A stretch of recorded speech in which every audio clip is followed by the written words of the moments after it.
the rig. We've got power conditioner.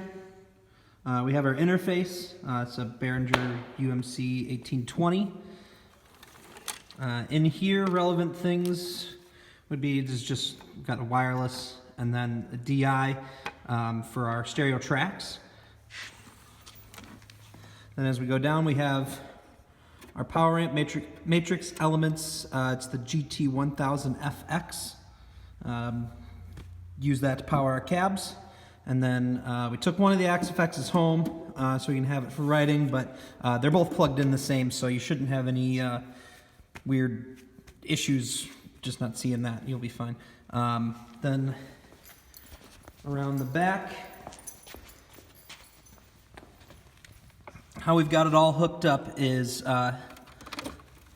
we go from our wireless up here, and I just have the cable run around down, goes into the input on the back of the AXFX.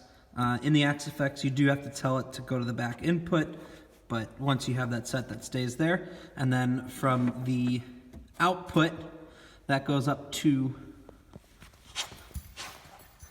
the back of the GTX 1000 power amp, and then we use these outside connectors to go to each of our guitar caps. That runs the amp in stereo mode, and so you're able to do 2 cabs at once with 2 different AXFX heads.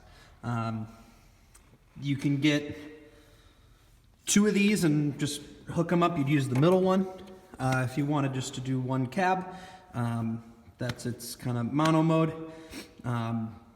But we only ever used, 1 cab set, or 1 cab each. So other things we got going on, we have our interface sends 2, it's kind of hard to see in there, and I'm sorry, but there's 2 just 1/4-inch plugs going to our DI here for the tracks, and then when we get set up, the sound guy just plugs in our stereo.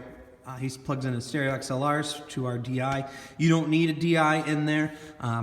Most venues will have them. I just did it because it's easier to just get XLRs from the house sound guy than it is to make him pull out a DI, and it's easier to plug that stuff in when it's in front. I don't have to pull this thing out before we play and reach around back and get shit plugged in anywhere weird. I also have the USB cable here in the back of this AXFX for our MIDI controls. So the computer tells Kyle's AXFX to switch between a couple patches when we play. He's got a clean sound that we do.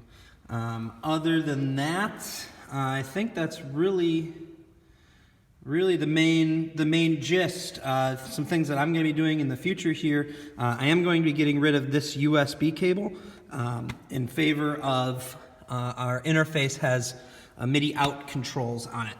So there's the MIDI interface there. There's the MIDI on the AXFX. That's just one less cable I have to plug in whenever we set up. So it'll make life a little easier. I think that's about it, really. It's a pretty simple setup. This stuff doesn't. Most of the AXFX really is the only thing you have to kind of configure for any of this. The rest of it is just making sure it's all plugged in. So if you have questions, let me know, boys.